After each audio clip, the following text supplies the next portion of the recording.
चलिए अब हम करते हैं क्लास 7th मैथ्स की एक्सरसाइज 5.1 का क्वेश्चन नंबर 7th। बहुत ही इजी क्वेश्चन है, बड़े आराम से आपको समझ में आएगा, बस आपने ध्यान से देखना है।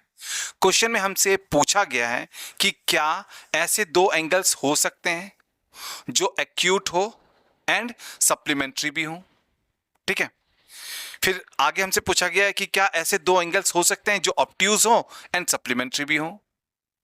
फिर थर्ड पार्ट में हमसे पूछा गया है कि क्या ऐसे दो एंगल्स हो सकते हैं जो राइट एंगल हो एंड सप्लीमेंट्री भी हो। ठीक है, तो बस यही हमने आंसर देना है।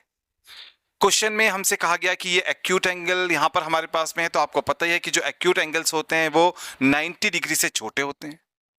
ठीक है, एक्यूट एंगल्स जो होते हैं वो 90 डिग्री से छोटे होते हैं। अगर हम दो एक्यूट एंगल्स लेते हैं, अगर हम दोनों ही एंगल्स 90 डिग्री से छोटे लेते हैं तो उनका जो सम होगा वो 180 डिग्री से कम आएगा, वो 180 डिग्री से कम आएगा। इसलिए दो एक्यूट एंगल्स कभी भी सप्लीमेंट्री एंगल्स नहीं हो सकते, क्योंकि दो एक्यूट एंगल्स का सम हमेशा 180 से कम आता है। और जब भी दो एंगल्स का सम 180 डिग्री नहीं आता है तो वो सप्लीमेंट्री एंगल्स नहीं होते हैं। इसलिए अगर हमारे पास में दो एक्यूट एंगल्स हैं तो वो कभी भी सप्लीमेंट्री एंगल्स नहीं हो सकते, क्योंकि उनका जो सम है वो 180 डिग्री से कम आता है, 180 डिग्री नहीं आता है। तो इस वाले फर्स्ट पार्ट का आंसर हो जाएगा हमारे पास में नो।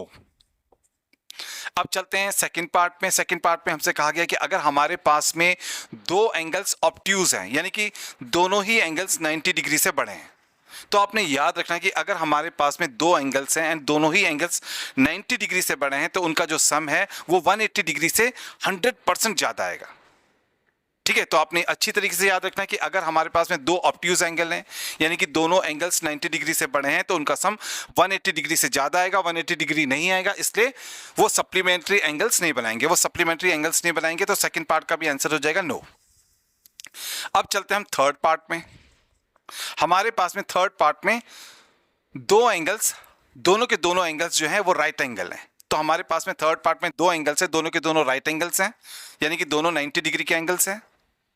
ठीक है, अगर हम इनको ऐड करते तो हमारे पास में आता है 180 degree.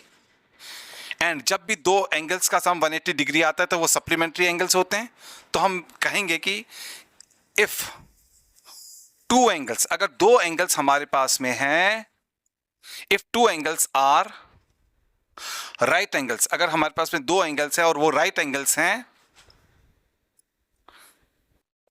Then they are supplementary, वो सप्लीमेंट्री एंगल्स होंगे। ठीक है, क्योंकि दोनों एंगल्स का सम क्या हो जाएगा, 180 डिग्री हो जाएगा, इसलिए वो सप्लीमेंट्री एंगल्स हो जाएंगे। ठीक है,